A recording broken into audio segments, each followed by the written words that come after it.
There's a stereotype around codependence that it's something that kind of passively just happens to people who are in the lives of people who are selfish or narcissistic or addicted or energy vampires of some kind or another. And the belief is that they just take from codependence and codependent people just let it happen.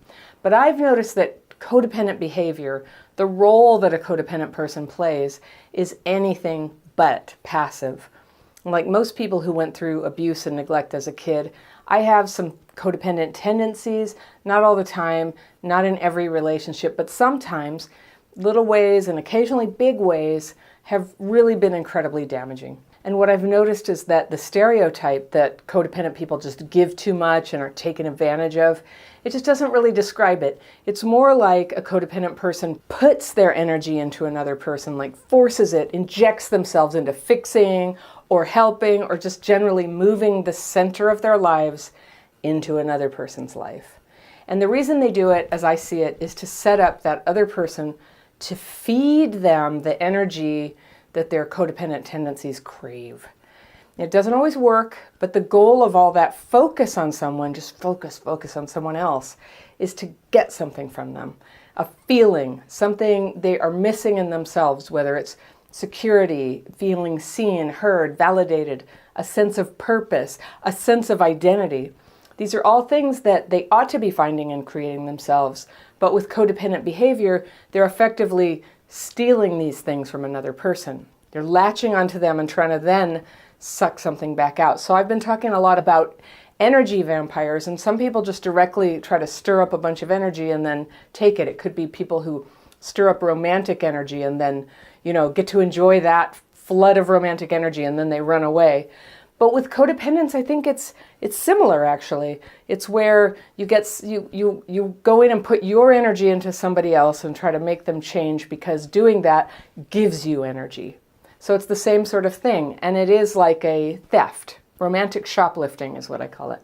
So I realize this is a kind of apocryphal view of codependence, but that's how I experience it when codependents try to attach their hooks to me, to people please me, or to get my approval. And I think this view might be helpful to know as I read a letter I received this week from a woman I'll call Chloe. All right, she writes, "Hi Anna, your videos on isolation, limerence, and abandonment are striking a very relevant nerve in my life, and I have applied them in order to heal my dysfunctional and usually non-existent romantic life.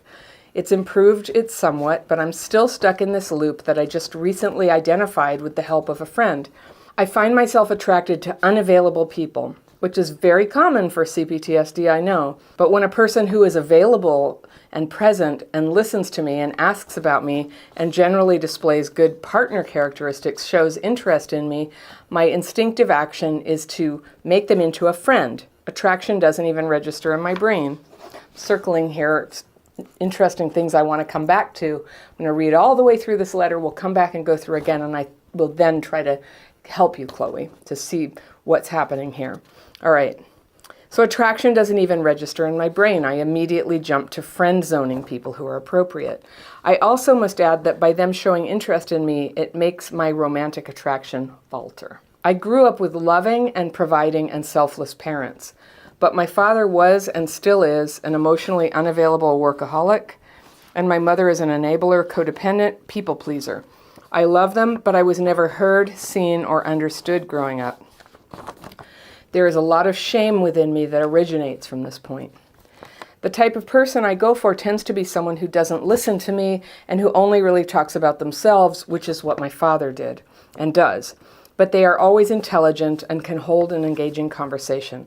I don't have many people like this in my life. I get attached almost immediately, not exclusively to men with these traits, but when they do act in this way, I completely bulldoze my needs and listen to them in adoration. I ask lots and lots of questions about every story, opinion, make myself overly available for them, bend over backwards, making their life easier. But most destructively, dedicate all my thinking time toward them and daydreaming of a future where we're together. It's particularly in their absence where I fantasize and desperately wait for them. Around November, I met a friend of a guy I also had this experience with, but it never developed, who I connected with. We had a long conversation and he drove me home. He asked to come up, and I said no. The following day, I cooked a lot of vegetarian food. He's veg. And he was in the area, so I offered him a takeaway box. He tried to come to my house again, but I said no, and we ended up having a 3-hour deep conversation, mostly about him, where he became very vulnerable, and I was hooked. After our first date, we had sex and then proceeded to discard me. Short replies, making excuses to not meet, etc. This was on the more extreme side, but the pattern I found is that men who are not as available are placed on pedestals. On the flip side, when someone shows me interest, it works for the first date, but I begin resenting them after that. Quick example, I met an intelligent and kind man who displayed a lot of interest in me. We had an incredible first date, but after I left, I had a foul taste in my mouth about him. He irritated me every time he tried to initiate something or say anything remotely flirty, but I really enjoyed talking to him. Ultimately, I found myself treating him like a friend and becoming severely avoidant every time he tried to push towards something more romantic, albeit very respectfully. I very quickly lost attraction and interest toward him and discarded him in a very regrettable way and without integrity. On the lesser side, my now best male friend, who I maintain a platonic and emotionally enriching intimate friendship with, was initially someone I pursued. I really want nothing more than a relationship. It preoccupies my mind and is the one wish I make when I get an opportunity. It really bogs me why I cannot seem to enter one and why I constantly sabotage myself. I think it's also worth adding that my most recent friendships have been very similar, and in which the friends I felt most comfortable with were controlling and revolving primarily around them. A lot of them have discarded me in the past year. My question is this: why do I instinctively wish to make a good, healthy, romantic candidate into a friend? Why, in the face of every bit of logic, do I keep abandoning myself when a man who is self-absorbed and or unavailable enters my life? I believe I'm a smart person and I absorb a lot of wisdom from you and my therapist and other healers, but this pattern keeps on happening and it really burns. And then what practical steps can I take to lift the veil of friendship, even if I've lost interest in them, for being available? Any advice or tough love is appreciated. Okay, Chloe, I gotcha. All right, let's go through and I'll tell you what I heard. I think this is kind of a challenging case. I think this is a tough one. So first of all, when you describe your family, this is so interesting, okay? You said that you grew up with a loving and providing and selfless parents, but your father was and still is emotionally unavailable workaholic, which is not loving or providing or selfless, okay? And your mother is an enabler, codependent people pleaser, also not loving, not selfless. You know, that's pretty disordered, and it leads to a person like you not feeling heard and seen. And you know, I have a theory about that. There may be research about this, but you know how mirror neurons are necessary to start learning to have empathy and to read other people. And if a baby is neglected by their parent, they don't get that reflection of, like, you know, faces, eyes, the parent imitates the noises the baby makes. That's how our brains develop. And I think when we're seen and heard as babies and probably a little older, that's also how we develop a sense of self. We develop a sense of self. And so my instinct about you, Chloe, is that you have a delay. I call it a developmental delay. That's not really the word for it, but it is, where your sense of self is very late in arriving. And that's what's missing here. And that's why you're trying to borrow other people's selves, that feels like that thing that's missing in you. That's my theory for you. So let me tell you why I think so. We'll keep going. All right, the person you go for tends to be someone who doesn't listen to you and only really talks about themselves, which is what your father did and does. And I know, you know, we have this kind of simplistic idea that we're trying to match what happened when we were kids. Maybe, or maybe there really is like something neurologically nourishing for you when somebody does that you can see somebody being very in touch with themselves. And that feels good for you to be around because you haven't yet got it for yourself.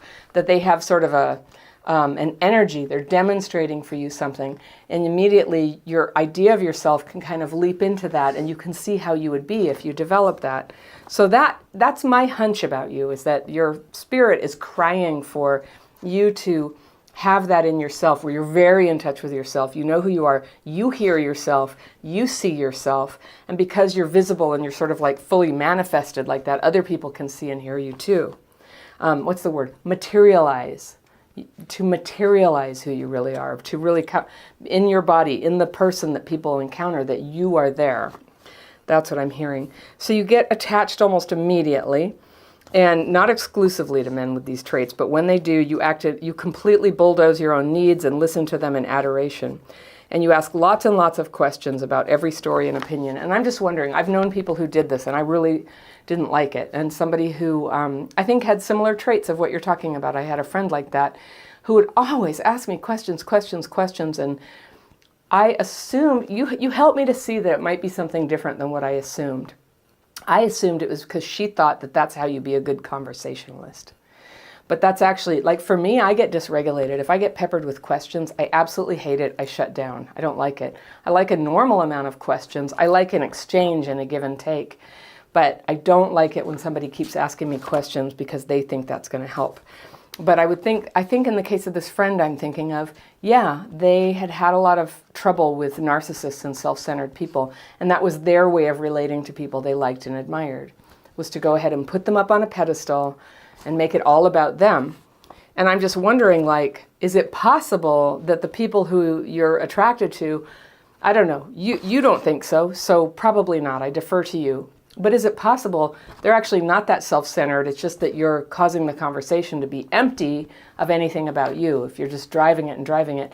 And you know, like Dale Carnegie's book, How to Win Friends and Influence People, pointed out almost 100 years ago, everybody loves to be asked about themselves.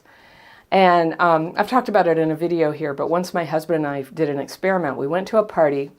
We were anxious about this party. I didn't really want to go. We said, let's see, what can we learn something at this party? So we decided we would do an experiment. We would not talk about ourselves unless forced to. We would only ask people about themselves. And we went to like a 3-hour party where literally no one ever asked us a question about ourselves. They talked about themselves. And what was interesting is at the end of it, they were like, oh, we should hang out sometime. And it was funny because I was sort of just like, wow, those people like really never asked about myself.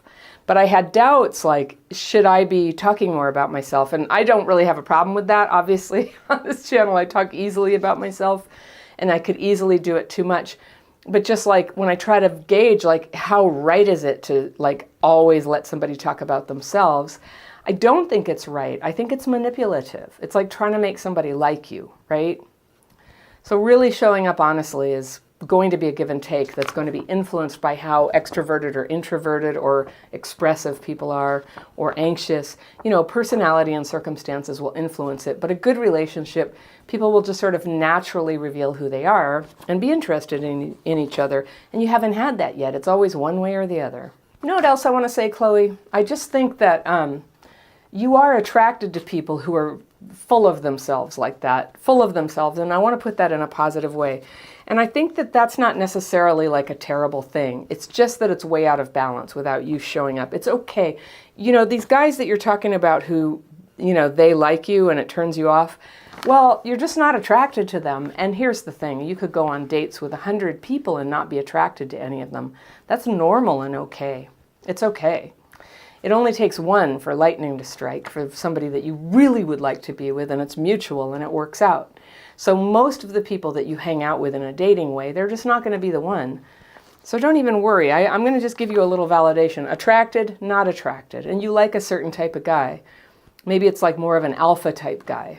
You know, maybe that's what it is. It's not really some big sick thing. It's just you like alpha guys and you have this misunderstanding that you need to dance around and people please them to get them to talk about themselves, and you don't feel like you're interesting enough or good enough to be talking to.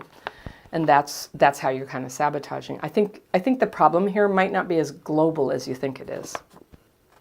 You'll be the one to decide, of course. So you also say that a negative side of when you sort of put a guy on a pedestal is you dedicate all this thinking time towards them and daydreaming of a future where you're together. And it's particularly when they're not around that you do that. Well, that's how it works. A little bit of limerence there. And again, I'm not going to say that that's totally crazy or sick. If you like somebody, you know, you're going to fantasize a little bit about them and think about the future. A little bit of that is fine. And of course you do it when they're not around, because when they are around, you're actually confronted with the real person. And the real person is flawed and human and, gets in the way and interrupts and whatever it is. It's harder to be limerent when a real person is right there in your midst. But many of us are, hanging out and being just friends with people that we pine for or whatever. That's possible. But so I hear you. It goes a little too far. You fantasize and desperately wait for them. So the pedestal, the waiting, you are describing a pattern. You're describing a pattern. And what I've noticed is that any kind of thing where we're putting people on pedestals and getting limerent about them, it's a known pattern that people have. It comes back into focus when you begin to bring your life into focus and richness. So I'm guessing you didn't tell me much about your life, but there it is. You didn't tell me, like, what do you do? How old are you? You didn't even tell me about yourself, so I don't really know.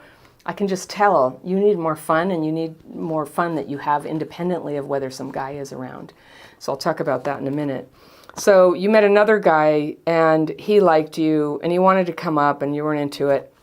I thought it was interesting that this guy liked you, and he drove you home, and he came up, and the next day you cooked him food and offered to bring it to him.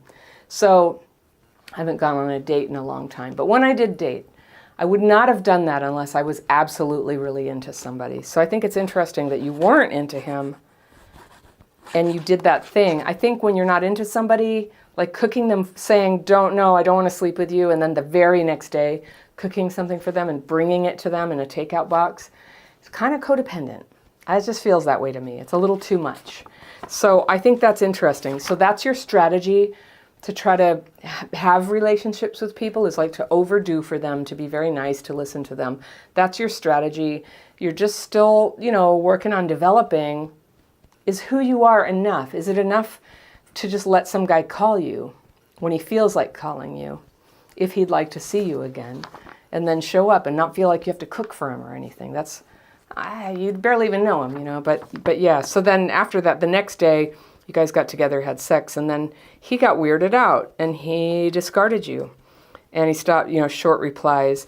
So you didn't describe that very fully, but I'm just guessing if you liked him enough to have sex with him, I think you might have done the thing where you were just like bombarding him with questions and blah, blah, blah. And you know what? When you're not you and you're trying to take your energy and push it into somebody else's mind, it is not attractive. To a healthy person, that's going to be like off-putting. So I think, you kind of rushed in there with him and it pushed him away. And I think you're aware of that. I think if you had been a little bit like more pace measured about it, he did like you. Maybe that was going to happen. But you know what? If anybody really, really likes you, this sort of shenanigans, it doesn't really get in the way. So don't worry. You're just dating. It's going to constantly just collapse and turn into nothing because you haven't met the one yet. So don't worry. Don't worry. Have patience. On the flip side, someone shows interest and you begin resenting them after that. I know what that's like. And it's a symptom that you're not yet emotionally available. You can grow into someone who's emotionally available. One thing you can do is to stop hanging out with guys you're not interested in. If there's a non-mutual attraction there, don't hang out. I know it's radical, but if you want to become emotionally available, you get out of those like halfway relationships, because what they do is they suck your availability out of you. I'm all about like energy sucks this week. You lose that beautiful radiant energy that's attractive to somebody who might want a serious relationship with you when you're kind of just like leaking all your energy into all these quasi relationships. I like him, he doesn't like me, he likes me, I don't like him. It drains you. It drains you and keeps you from letting your cab light shine. Your cab light, that's the phrase for, like a taxi cab. The light comes on when it's available. And you know how that happens sometimes? Like sometimes you want to be dating and nothing happens. And then one day, boom, something happens and everybody's asking you out. Or at least one person is. I never was in an everybody situation, but it begins to happen. And it's a little mysterious why it does. But that's part of it, because your emotional availability is sort of together right there. And people feel that. We can say anything we want. We can ask them questions and pretend that we're, so obsequious and listening to them and everything. But people feel you. And they feel if they can feel desperation, they can feel resentment, they feel it. So no matter what you're saying and how you're acting, that your vibe is just communicating where you're coming from. The only people who can't feel are people who are like really intoxicated or very, very out of touch with their feelings. And I think that's one reason why people with CPTSD who are functionally not emotionally available right now do end up with these broken people so often. I know I did. And I think that's why. I wasn't trying to recreate my childhood. It's just that somebody who was high was the only person who wanted to be around my difficult, unavailable, hedgy, prickly personality. You know, I didn't really want to be there. And they didn't mind. They didn't mind. So that worked for me. Until it didn't, until I really, grew into a place where I really wanted to get married. I wanted to settle down, and I wanted somebody who really loved me and who was going to stay forever. And there was a lot I had to change for that. So you turn them into a friend, you friend zone them. But I don't think there's anything you can do about that. I don't. I think we don't always have control over who we're attracted to or who we fall in love with. I think that the guys who are attractive to you, I think with a little bit of healing, you can meet halfway with them a little better. I think that's how it's going to happen for you. So you say you want nothing more than a relationship. It preoccupies your mind. And it's always what you think about when you think, can I make a wish? Like what, blowing out the candles? Oh, I wish I would have a relationship. I get that. Yeah, so it's your heart's desire. So that's good. You have this pattern with friends too. And that's what's great to know. So you have this thing where you feel like you have to do that. You learned it growing up. You were growing up with parents who couldn't hear you or see you. You didn't get a chance to clarify your own being to yourself. But now you're a grown-up, and now it's time to do that. So here's how I have had some luck with that. I had I had chunks of like a year or 2 years between relationships, and a couple of them in particular were super developmental for me, where I learned to spend time by myself doing things I loved, like really, really enjoying my life without having a guy in it. And, I would have my days when I'd be like, oh, I feel so inadequate because I don't have a relationship and everyone else does, which of course they don't. But I discovered stuff that I really love doing. And that was a lot of what was sad for me about not being with somebody is that, I wanted to be able to go to museums. I wanted to be able to go hiking and camping. Do you know what? I've gone camping by myself and it was fabulous. It was really fun. And I've traveled, I've gone to all kinds of cities by myself, and what's fun about that is when you don't have a companion with you, you end up interacting with people there. I totally stayed safe. I know how to do that. I was never in any kind of risk or anything. But I went around to cities and I would end up having conversations on the subway or in a meeting or, I just found people and I was so much more ready to engage and meet people. And this made me interesting. The second thing that made me interesting was I started to read challenging books. And lately I haven't had time for that, and I regret it, because at the times in my life when I've read challenging books, whatever that is for you, I was reading some stuff about philosophy, Aquinas for Beginners, and a book called After Virtue by Alistair McIntyre. They're both really dense. The other one, it says it's for beginners, but it's really dense, like Thomas Aquinas. It was written a long time ago. It's super deep, and it was hard to understand. But these are incredible books, and just even reading them, even the first day that I began reading them, things would change. My imagination opened up. And when I would have a conversation with people, I had something other than me to talk about. I could talk about, this is what a good conversation is. It's not all about me or all about you. We talk about an idea. We talk about a goal. There are things bigger than both of us that are really, really deep and wonderful to talk about, and that's how people are drawn out of themselves. Yes, we talk about ourselves and self-disclose and ask questions, but that's just part of it. A relationship is built from a common goal or ideal, or beginning with ideas that you talk about. So I really encourage you to do that. And I don't know if you read news. News is really complicated. That used to be something I thought was really important, but the thing is it's so negative now that I think that bonding with people over negative feelings about stuff, it's not really the best basis. You can do that later. So bonding over things that you're really, really interested about, that you feel excited and good about, or ideas that you're reading about or investigating, that will completely change the character of the conversations that you have around you. And you will begin to grow confidence that you are somebody worth talking to. The third thing I would suggest to you is to be somebody who meditates. Maybe you already do, But meditation, if you take it seriously, will deepen you. It will start to bring you into your full self. And I've meditated now since 1994. And I've had periods where I didn't and I just blew it off. But it's been really helpful on so many levels. As you may know, I teach this thing called the Daily Practice. It's a free course. I think now, I don't know, hundreds of thousands of people have taken it. And it's delightful. People all over the world are doing it. It's a very simple set of techniques. One is writing your fears and resentments. And it's specific. You should look it up in the course before you try this. But it's a way to get free of those like thoughts, anxious, angry thoughts.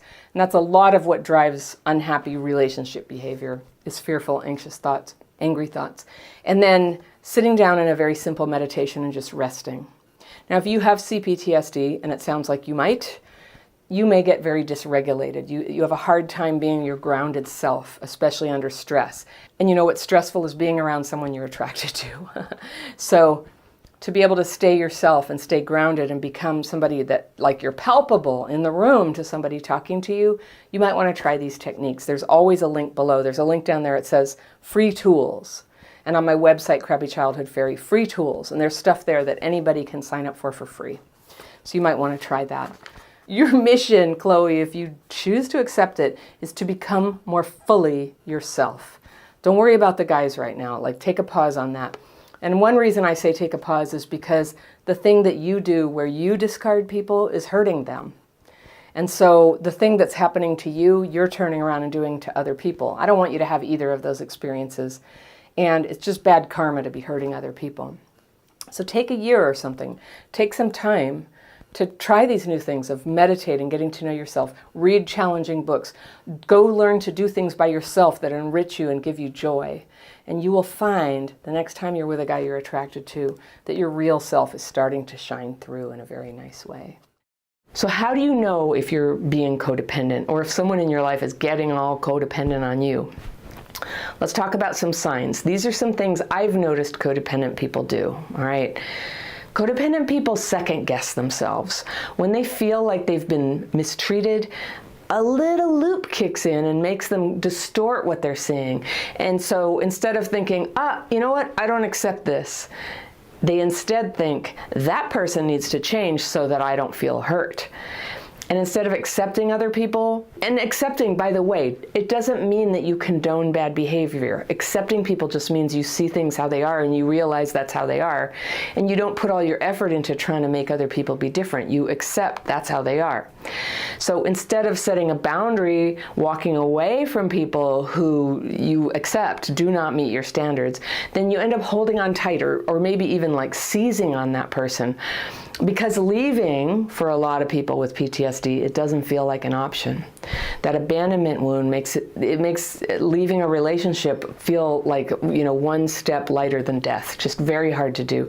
And so a codependent will end up pushing and pushing and pushing to convince the other person, you have to change, you must change what you're doing. They don't think that's what they're doing, of course. They think that what they're doing is, encouraging, helping, right? And if the other person doesn't want to change or be helped, then the codependent increases the pressure. Again, they don't leave, but they stay, and the pressure starts to go up, and it can come out at the extremes of like shame and threats and manipulation.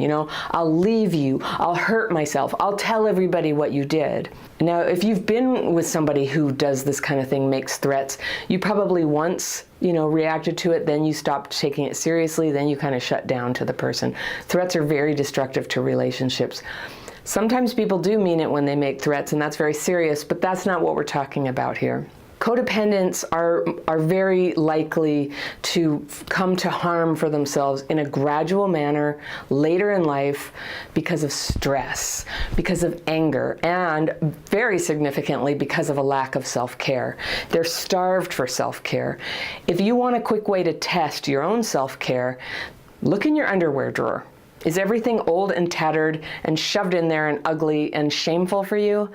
That is what a lack of self-care looks like. You want to know an easy way to be self-caring about underwear? Go down to Target and you can get 6 nice pairs, nice colors for 10 or 12 bucks. That is self-care.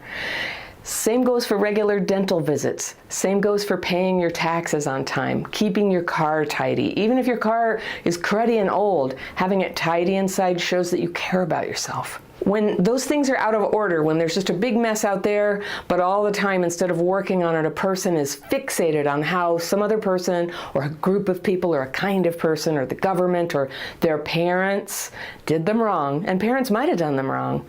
But if it's like an obsession and it's gone on for decades and it's taking the place of any kind of appropriate self-care, keeping life in order, pursuing happiness. The belief that if someone would change, even a person who hasn't been alive for 20 years, is the obstacle. That's like saying, I can't be expected to be happy, not ever. Now, another thing about codependents, they aren't straightforward about their motives. And in fact, I don't think they usually know their motives. They want to feel better. Everybody does, but they have a misunderstanding of what's causing the pain in the first place. And they know that when they ask for what they want, which is for you to change, it doesn't tend to go well. So their criticisms are masked as like, little observations that, you didn't do the thing that you were supposed to do. And they'll say it with a really cheerful voice, and deny that they're pressuring you. But of course, we feel each other's energy. You can feel a criticism. Even when it's disguised with a nice little voice, as a nice little comment, you can feel it. And because a codependent can't admit to themselves that they're criticizing, it can be crazy making to interact with them on this. You can't really talk it through. You can't solve it really because there's something amiss that's in their head. They think that you can fix it, but it's usually not something you can fix for them. So they remain unhappy. The pressure continues.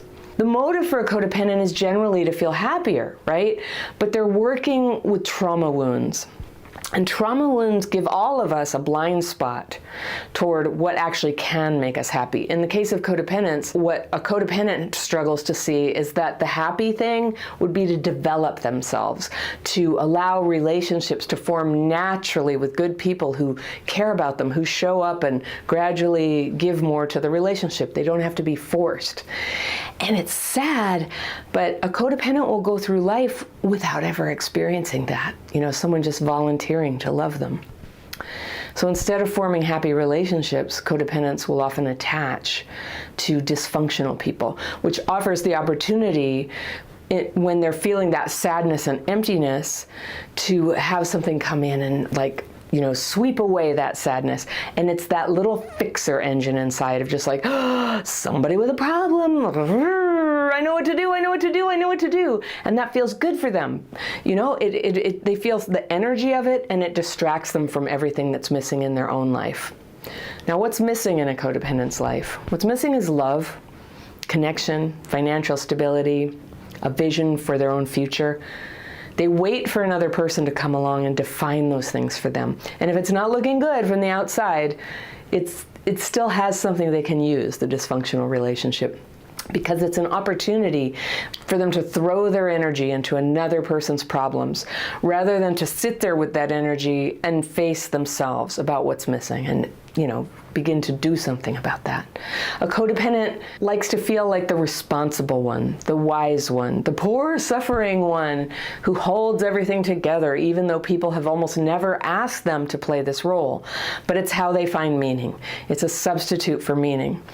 So another thing about codependence, the importance they place on seeming to have it all together is huge. And it often prevents them from connecting with people or asking for help when they need help. And I've had my own bitter experience with that, my pride, just feeling uncomfortable asking for help. A codependent finds it hard to admit personal failures and worries, things that most people feel from time to time when they're feeling down. Thoughts like, I'm not really sure anyone really likes me, or I thought I'd be further along in my life than I am right now. That's pretty common. But codependents can't go there. They feel pain, they feel anxious about those things, but they'll only be able to see it as something that someone else did or failed to do. They feel like all their relationships just happen to them. They have a hard time seeing that they signed up for most of their relationships. And it's so understandable how a person could develop this aversion to seeing themselves fully. Codependence starts in childhood when external problems may have been so extreme that the person never had a chance to focus on their own life. Or in a lot of cases, they were neglected badly, or, this is a big one, criticized by parents, like to the death. And they had to buffer themselves from those thoughts that they were so bad just to get through it. And then, like the rest of us, there's a need to undo those survival strategies. You can thank your survival strategies for getting you through childhood. You had to figure out some kind of genius to do that, but now it no longer serves you. Survival strategies, if they're getting in the way, it's just time. You know, it's time to start healing them. Codependents feel frustrated a lot of the time, though, because they feel so ineffective. They don't get people to change. Their life projects don't tend to turn out. And when they express themselves, what they say tends to be more what they believe will be effective at making others care or change. There's that distortion, that loop going. So they struggle to just say what they think directly and honestly, and then so they don't get what they want. They don't have the experience of just letting the chips fall where they may and finding out that it's actually going to be okay. They don't have to like drive everything or control everything. You might want to try that sometime, you know, just to express yourself honestly. I'm not talking about hurting people, but just say how you really feel about something and then just let everything, see what happens. Just see what happens. And I'll tell you that in my experience, it was a long time ago, very early when I learned my daily practice, the techniques that are very calming that I teach everybody. When I first started doing that, I experimented with the radical proposition that life would not fall apart if I didn't manage everybody. I just kind of had this epiphany that that's what I was doing. I was so afraid that everybody was leaving me that I was kind of working them all the time. I was always being slightly unreal with them, you know, trying to charm them or convince them or guilt trip them. There was always something going on with me. And then I just decided, I don't know, if they're going to leave, they'll just leave. And I just kind of relaxed and I was myself. And you can imagine, you can guess what happened. You know, people came a little closer. It wasn't perfect, but it totally like turned the tide on what at that time in my life had been like a big retreat from people. The tide was going out of people in my life. And then that calmed when I just let people be how they were. That tendency to place all that power in another person, you know, to make you happy can be so automatic. Such an unquestioned part of yourself that you can end up doing it when you don't even know you're doing it. Like, for example, to somebody you've only been dating for a couple weeks, you know, oh, you're already in there, like, you know, trying to affect how they see you and what they think of you. And that may feel natural to you, but it's actually not natural. What's natural is to be yourself and see if somebody sort of is drawn to you. So it's fun at first. It's fun at first to get into kind of a fixer project with somebody. Before there's any bitterness, before there's any anxiety about getting left, it's like a fun project. Something fun came into your life. It's like making a piñata. And then even when you see what you're doing and you want to stop, it's weird. Codependence can feel like a force of nature. Like it's always conforming you and your relationships to that same pattern. Like you try to break the pattern and you get sucked right back into it. Patterns like always choosing partners who have some limitation, like they can't be with you. Or you get to be their intermediary, their teacher, their interpreter. I knew somebody like that who was always dating people who didn't speak the local language and was always explaining the culture and the language to them. But it was like every relationship, right? That looked to me like a pattern, a negative one. But a codependent wants to be helpful. That's what kind of, you know, gives them juice. But because they're forcing a situation rather than responding naturally to the occasional need for help that others have, codependents often end up feeling resentful. They feel taken for granted because they do so much more than the other person. It's not reciprocated. No one asked them to do it, but in a codependent's mind, it's like, it's mathematical. I did this, you owe me. And the other people don't appreciate or value what that codependent is doing for them. They might not even like it. The codependent can't see. This is their project. They weren't asked to do this. They're the ones who wanted to be seen and to feel themselves as like the hero, the one who understands, I understand you, the one who defends the underdog, the one who makes excuses for them because, you know, they're just so empathic and kind-hearted and codependent. And this gives a codependent that feeling of like helping and saving people who can't help themselves or who they think can't help themselves, it gives a sense of purpose. It's an identity, at least for a little while, because, why is that necessary? Because there really isn't that identity in there. They never got a chance to develop it when they were little. And it makes it way too easy to settle for something that's not really any good now. So codependence is not a happy way to live life. It often brings on health problems, money problems, problems on the job. You try to show what a good job you can do, and it never gets appreciated. That's how it works. That can happen because of other people. That's possible, but it can also happen when a person isn't able to be self-reflective and acts like a busybody or a critic or gets controlling with other people. That doesn't lead to success on the job. It's not a good energy for working with the team. It's like having an addiction, though I'm not sure that codependence and addiction are really the same thing. It's subtle, it's hard to put your finger on. And like all forms of emotional healing, trauma healing, recovering from codependence requires just an astonishing capacity to face honestly what's happening, to tolerate the unfolding of life in all the ways that you can't control, that you couldn't see before, that sometimes is a little unpleasant. You might not feel good about yourself in certain cases, but you need to be able to tolerate that and look at it and go, okay, yeah, I did that, and I'm interested in changing. To heal, you need a way to be able to see what's happening in your life, where you may be forgetting to care for yourself, or you may be dumbing down your integrity as a person, or throwing all your energy away on some project person, hurting your relationships.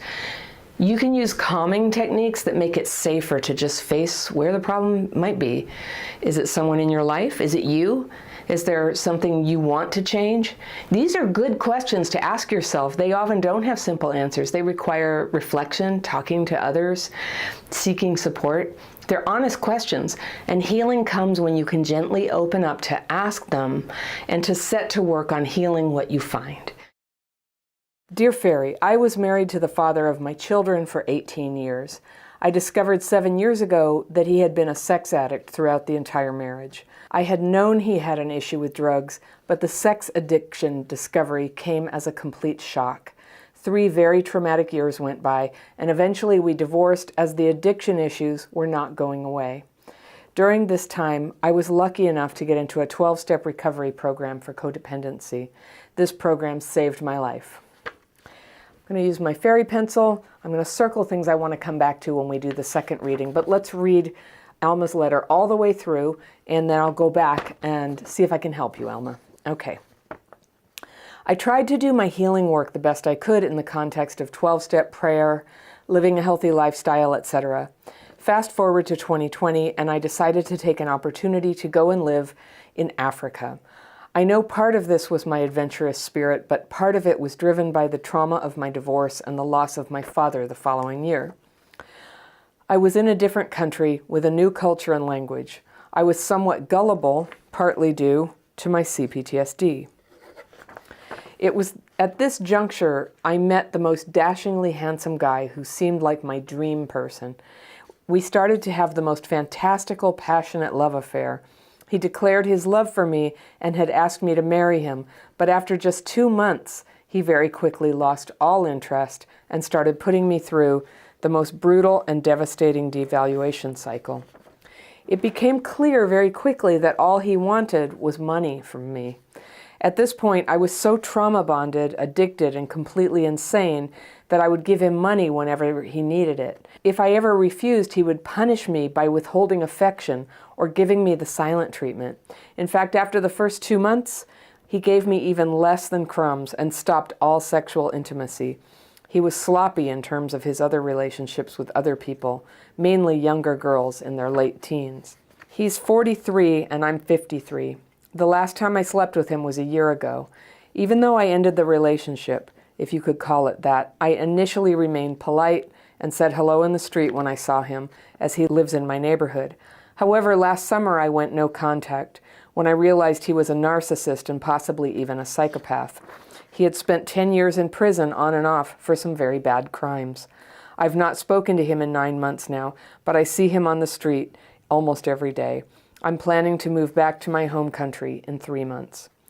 What I now know is my father was definitely on the narcissist spectrum and was a sex addict. My mother was painfully codependent and treated so very badly by my father. I have pretty much repeated their marriage in my relationships as an adult. I also know I suffered deep abandonment wounds as my parents handed me over to my grandmother when I was 4. When my parents were around, they were not emotionally present. Both my parents have passed away, and I've made peace with what they were not able to give me. However, I'm left with a residue of trauma, and specifically CPTSD. I have 4 children, one who is severely autistic. All my relationships in my adult life have been with addicts and narcissists, and I honestly feel it's too late for me. I feel like such an old fool. I'm not dating anyone, nor do I have the intention to do so. I have turned to prayer and contemplation and know that my higher power will choose what is for my highest good. I just want to get away from the CPTSD that runs my life via a subconscious programming, and I'm so very tired of it. I look in the mirror and tell myself I'm old and ugly, especially after this last relationship. I feel so triggered when I see him with young, beautiful girls, because that is also what my ex-husband used to do, and he married someone 20 years younger last year who has 3 children from a previous marriage. Can you give me any advice on how to get over the last horrific relationship and how to believe that there are good men out there? I'm just so scared of meeting anyone ever again. I want to be able to trust again in myself as well as others. I also know I have so much love to give, and I'm authentic, courageous, and kind. It would be lovely to share my life with someone special. Sending you love. May God be with you. And that's from Alma. Thank you, Alma. Let me see if I can help. All right. I'm going to go through Alma's letter again here and go back to some of the things I've circled. And I just want to go over what you told me, Alma, because it's very telling.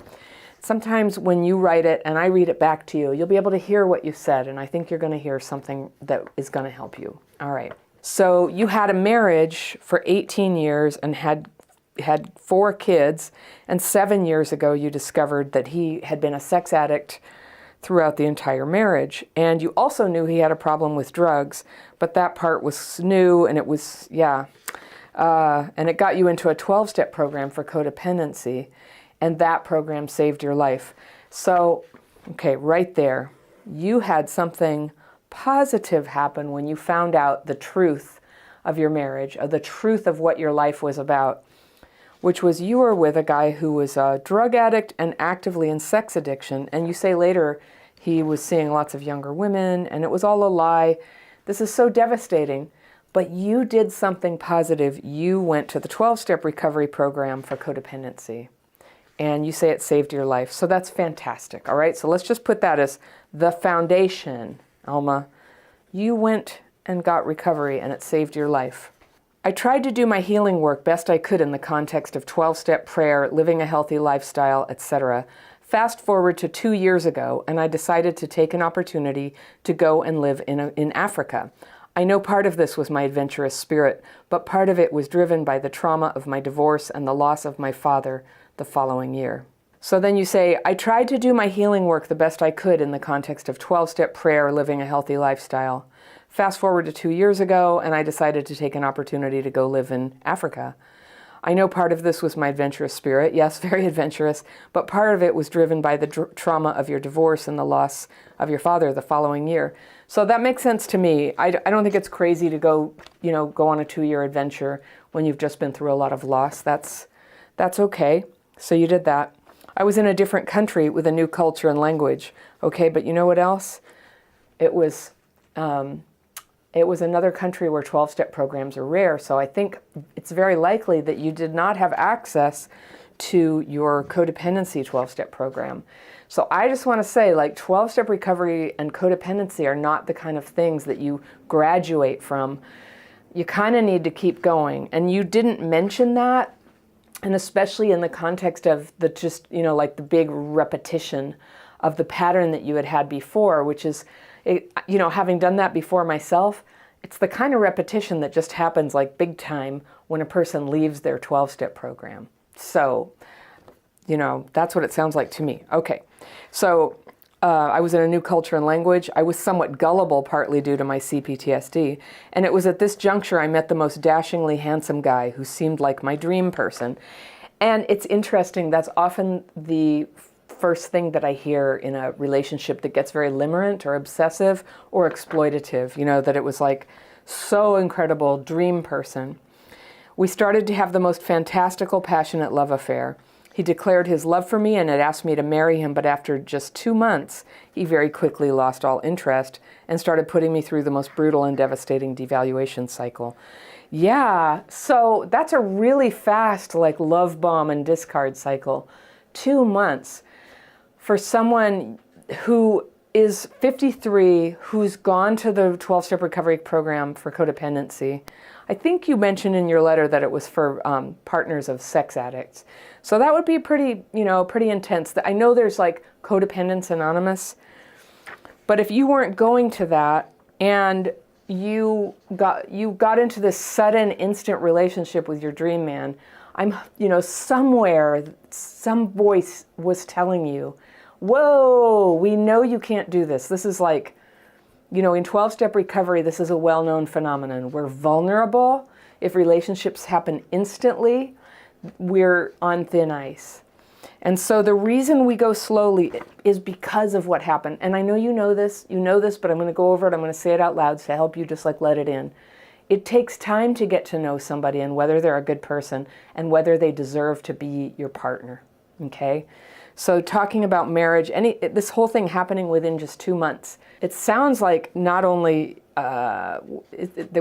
you say he's a narcissist and a psychopath. It sounds like he's a con artist, all right? It just sounds like he's a con artist. And it's so sad because that suggests that the whole thing was a manipulation. And what this is for you is really good information that when you're vulnerable and sad, and especially after this divorce, and without your 12-step program, somebody could just walk up and be like, oh, I love you, I want to marry you. And your need for love is just so raw and tender that you would open your heart to that. I totally understand. So many of us have been in your shoes. But you wrote to me, and so, you know, what I want to help you do is just kind of get your eyes wide open about this. You got conned. So he started to ask you for money. And at that point, you were so trauma bonded and addicted and completely insane that you gave him money whenever he needed it. So yeah, very codependent, which you know from going to your program. If you ever refused, he'd punish you by withholding affection and giving you the silent treatment. Wow. Wow. Okay. So in fact, after the first 2 months, less than crumbs, then he stopped all sexual intimacy. And to me, it's just a little disturbing that when you look back, you're like, he wouldn't talk to you, he would withhold all affection if you didn't give him money, and then it got worse and that he took away sex. So there's a vulnerability for you that you would still, that like when you're in your disease of codependency, you would be still willing to have sex with somebody even though they're abusing you with trauma bonding and discarding you, that you would still be willing to. That's a boundary you can make, you know. And you know where I'm going to go with this. I'm going to be encouraging you to get back into your program and then to really set a boundary on this about going slowly in relationships and never, ever giving money. That money is for married people, right? And even then you have to have boundaries. But hopefully you would get that recovery before you made a decision to get married. Talking about marriage. Anything less than 12 months to talk about marriage is premature. It's premature. It's really important to get to know somebody. So those are some of the red flags. If it's really fast, it's so passionate, and he was 10 years younger. And that is a red flag because while it's not unheard of that younger men, older women combinations will form, it's a really common pattern for con artists and catfishers is for a younger man to, you know, just fall madly in love with an older woman. And because we're vulnerable, we can believe it. They make us believe it, right? Okay. So the last time I slept with him was a year ago. Yay! Even though you ended the relationship, you were polite to him at first and said hello when you saw him, as he lives in the neighborhood. However, last summer you went no contact, and when you realized he was a narcissist and possibly even a psychopath. And he spent 10 years in prison on and off for some very bad crimes. I don't know if you knew that when you were together with him, but that's pretty horrifying. You know, I usually think, oh, don't throw labels around. But I mean, if somebody's doing cons like this and going to prison on and off for bad crimes, I think you could be right about personality disorders here. But whatever you call it, he treated you terribly. So I've not spoken to him in 9 months now, but I see him on the street almost every day. I'm planning to move back to my home country in 3 months. Oh, phew, get out of there. Yeah, you've had your adventure. And sadly, the little town where you've got yourself settled is completely tainted with what happened. And I think getting out of there is just lovely. You now know your father was on the narcissistic spectrum and was a sex addict, okay? Mother was painfully codependent, treated so badly by father. I have pretty much repeated their marriage in my relationships as an adult. That's okay. That's okay, Alma, because, you know, that's what we do. That's why we're healing. That's why we get into recovery. It's really normal to repeat the pattern. It's okay. I also know I suffer deep abandonment wounds because your parents handed you over to your grandmother when you were 4. Yeah, it's so hard. That'll do it. That'll do it. And then the abandonment wound will make it feel impossible to leave a relationship even when you know it. You're in the middle of a nightmare. It's very hard to leave. I totally understand. When my parents were around, they were not emotionally present. Both my parents have passed away, and I've made peace with what they were not able to give me. However, I'm left with a residue of trauma, and specifically CPTSD. That's okay. That's normal. So you have 4 children. One is severely autistic. That's kind of a big thing, severe autism. I take it this child doesn't live with you and was back in your home country while you were in Africa. But all your relationships in your adult life have been with addicts and narcissists, and honestly, I feel it's too late for me. I feel like such an old fool. Okay, so I know you say, I feel like it's too late for me, but later in the letter you said, I want to know there's good men out there. So I think you're worried, you're fearful it's too late for you, but you're also hoping. So let's deal with the hope. I'm going to plug into your hope that you would like to have a nice relationship one day. And that's a totally good and normal heart's desire, is to be loved and to love. That's good. And you know what? You're not a fool, Alma. You're not a fool. You've done what everybody has done who has abandonment wounds, which is be vulnerable. Be vulnerable to people who exploit. I think you had the bad fortune to run into somebody who was genuinely vicious in that regard, trying to get money, you know, doing intense manipulation, like not speaking to you. But now you know, you've had the benefit of your experience, and now you know, and you can totally change the pattern now. All right. I'm not dating anyone, nor do I have the intention to do so. I've turned to prayer and contemplation and know that my higher power will choose what is for my highest good. I just want to get away from the CPTSD that runs my life via a subconscious programming. I'm so very tired of it. While you're still in Africa, I'm hoping you can get on Zoom and start going to the 12-step meetings that you were going to back in your home country. And the minute your plane hits the ground back home, please get back to the meetings. You are vulnerable. You know, sometimes it's tempting for us to think that, like, the codependent side of things, like the addict is such the bad guy and we're just like the nice codependent. But the thing is, we can absolutely destroy our lives as surely as an addict or alcoholic can. We can destroy our own lives. You can ruin your chances at happiness, and I know you don't want that. So get your best chance, get your best access to healing. Keep yourself together with your fellow travelers who are also working on codependence and who help keep each other on the path. Have a sponsor. Work the steps again. You know, do what you can to overcome this deadly codependence. It'll suck the life right out of you. And so that's my suggestion for that. You told me here, I look in the mirror and tell myself I'm old and ugly, especially after this last relationship. You know, 53, meh. You got so many years ahead of you. And, you know, I'm older than you. And I think it's a wonderful age to start over again, to live your healthy lifestyle and to begin to change your baseline and change your understanding and put some guardrails on your dating life so that love becomes possible for you. I have a dating course. You might want to check it out. One of the things that has you do is, in my course, the very first thing you do is you write down your vision of, like, what would be your ideal life and who would be your ideal partner. And you get to be very specific.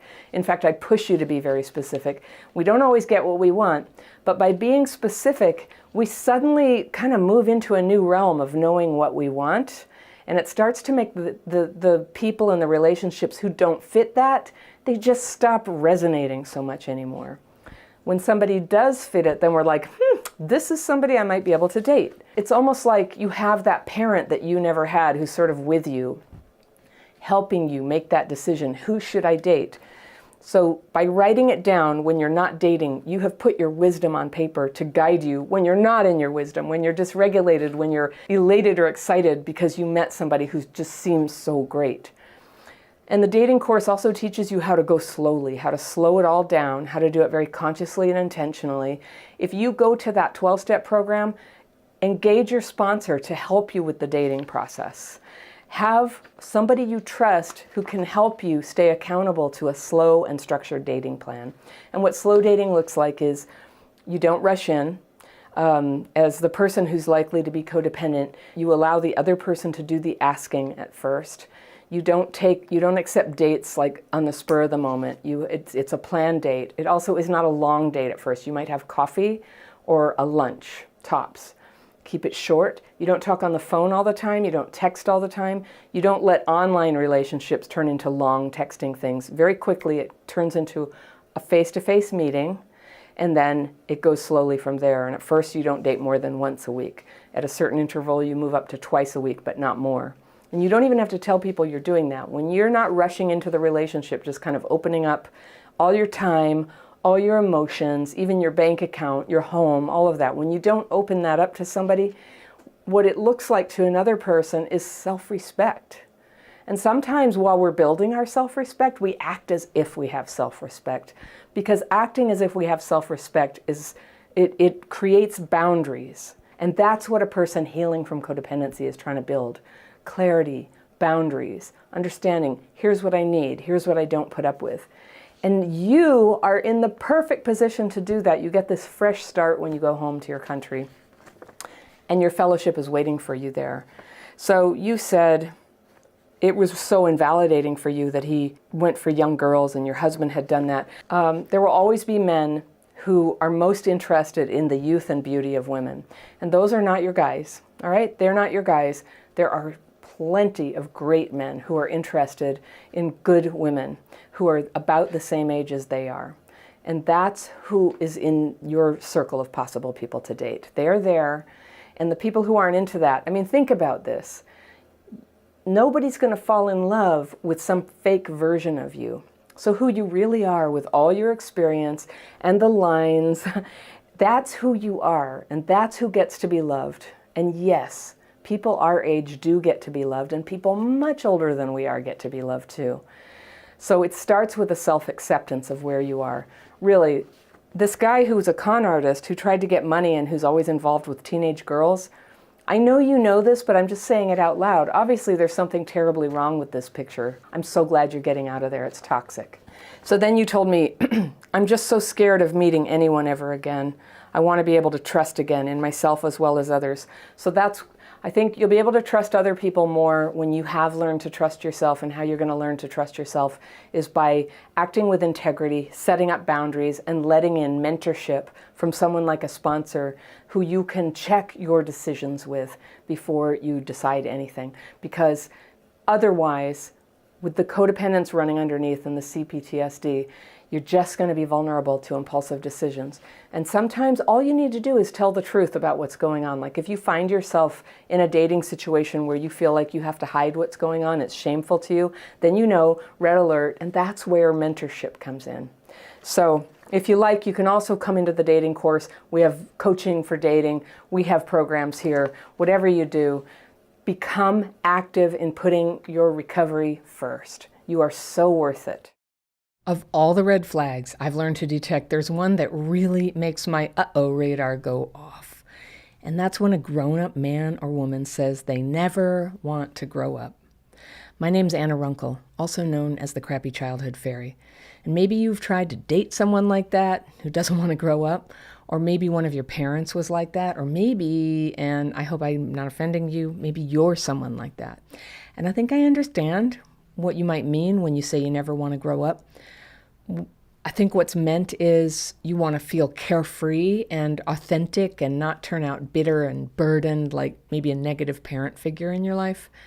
But if you're having a hard time creating happy, stable relationships, and if you're spending a lot of time broke or angry or disappointed with other people, or like you're unfairly rejected or overlooked all the time, I want to help you detect if it might be possible that childhood trauma has actually kept you stuck in some old childhood mindsets, and whether that might be blocking you from having functional and equal relationships with the people in your life. Now, like a lot of you, I had to grow up really fast in some respects. I was exposed to a lot of things that kids are not supposed to see. Grown-ups using drugs, hitting, sexual stuff, a kitchen with no food in it half the time.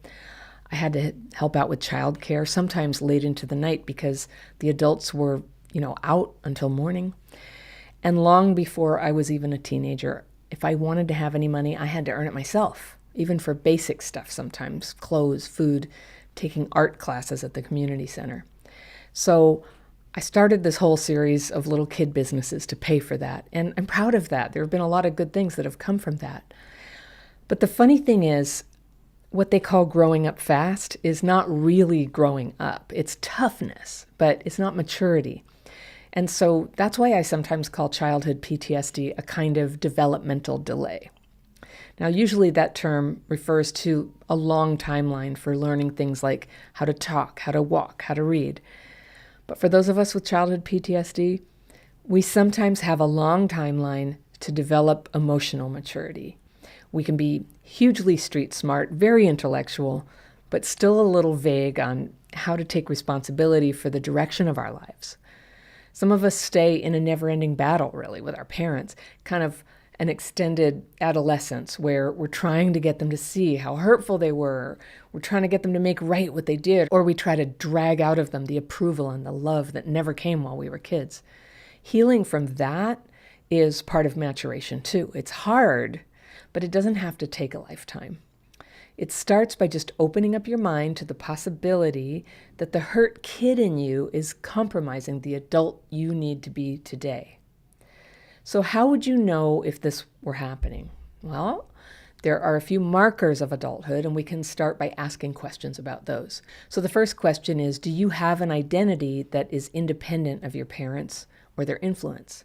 Now, we might choose to live in a similar way to our parents, same values, same affiliations with churches or politics or whatever they're into, and there's nothing wrong with that. But part of adulthood is that we find what we really believe and how we really want to participate in the world, even if it's different. And it doesn't have to be done with anger or criticism of your parents. You might have criticisms, but now that you're an adult, you're free. They're free. Everyone gets to be themselves. Now, some of us stay in a childlike state through dependence on our parents, whether it's for money or a place to live or just emotionally. We're very caught up from day to day in what they did, what they said, how they judged us or disapproved of us in the past or just last week. Now, if you're holding on to that stuff and it's affecting whether you can be happy or not today, I'd say the child in you is blocking you from full adulthood. You can spend your whole life very focused on those hurts, but to start enjoying the freedoms of adulthood, it's important to start facing not just what happened, but our own limitations that may be connected to that. It's not our fault that we got hurt as kids, but today, if we want to start having a good, real, fulfilling connection to other people, we've got to climb up out of that identity of a person at war with the past. And yet, a lot of us get stuck in the psychological bonds and beliefs that what happened in the past still dictates who we are now. And it can be this never-ending fantasy that it's the parents who have to do something so that we can get free, even when we're 30, 40, 50 years old. We think they have to apologize, or they have to acknowledge what they did, or they have to help us get on our feet because the trauma was so debilitating. That is a war where whether you win or lose, you lose. There is a tiny chance that your parents will change or give you the love that they couldn't give you in the past. And if they do, it's going to happen through some shift in their own hearts. And it's definitely not going to be because of pressure from you. Fake apologies, they never hit the spot, do they? The miracle that you're really looking for is the one in here, where you're free of what happened and you start making the happy life you deserve. Now, for a few people, that means cutting ties with parents. But for most people, that is not necessary at all. When you have less fear and resentment, and in my courses, I teach exactly how to achieve that, you have more flexibility to enjoy people who just used to piss you off. And I'll be honest with you, everyone likes you better when you put down your sword. When you stop trying to make anyone apologize or compensate you or validate you or change in any way. They are who they are, and we are who we are, and everyone just wants to be accepted. And we can make requests, but we can't force change, and that is a core meaning of what it means to be an adult. We work on ourselves. So adults have freedom to change or not change and to create their own identity distinct from their parents. And that's a very powerful freedom. There are the simple freedoms of doing what you like, behaving how you like. You don't have to be polite or cooperative even, right? You have that freedom. As long as you follow the law, you can wear t-shirts that have the F word on them. You can troll people on the internet. You can eat junk food all day if you want. And if people in our lives don't like it, we are free to push them away. I don't know if we want that, but that is a certain kind of freedom, and it comes with adulthood. Let's call it casual freedom. It's not the kind of freedom that I'm suggesting you stretch out of your comfort zone to obtain. What I'm really talking about is the kind of freedom that comes with a cost that always entails responsibility. And this includes adult privileges like having sex, earning money, creating a home, forming a partnership or even a family, serving your community, right? If you long for those things, but you can't seem to have them, then it could be that the child in you is controlling the adult in you. And it may be time to take a step up and into those responsibilities and the freedom that come with setting the past behind you so that you can blossom as your full autonomous grown-up self. And I think consciously we all want that, but what can happen with childhood PTSD is we're not doing what it would take to get there. It feels like just too much sometimes. The responsibility is too exhausting, even to think about, right? And what if you try and totally fail? What if you succeed but then make some mistake and all those eyes are on you and you feel humiliated? Or what if your childhood PTSD symptoms overwhelm you, but you've taken some big job and you don't have the option anymore to just stay in bed all morning or get in your car and drive 1,000 miles to get away from it all? Just flat out avoid, whatever it was that was too painful to face. Now, everybody feels this way sometimes, especially people with childhood PTSD. It's part of it. But the quest to avoid that triggered feeling by avoiding responsibility, it takes too much away from us. And there comes a time when what happened in the past doesn't explain all the problems anymore. Sure, we have obstacles. We can be socially awkward. We have money problems. A lot of us missed out on a full education. We've got health issues. We've got depression or ADHD. We don't know the right people. We don't know how you're supposed to act in a job or on a date. And that's real. And it's not our fault. We grew up in that void, but you know what? We can learn.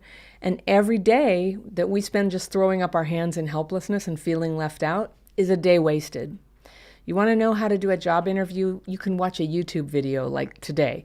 You can read a book on dating, or actually you could take my online course on dating and relationships because it's just for people with childhood PTSD. You don't need to give up. You can learn. Your instinct for self-protection really has served you well. But right now, it's keeping you from becoming your real self. So now we can protect ourselves in a new and better way by opening up those capacities and practicing and learning and reaching those milestones of adulthood, of work, financial independence, learning, and social participation, and intimate relationships and a family, if that is your heart's desire. Now, there's no guarantee that you'll achieve all these things in your life or that you'll handle the responsibility without some bumps, but don't let your good self collapse into bitterness and helplessness. You can reach for your own freedom. You were made to grow and take your place among the strong people who lift up our lives all over the world. It's hard, and it takes emotional courage, and it's going to be triggering sometimes.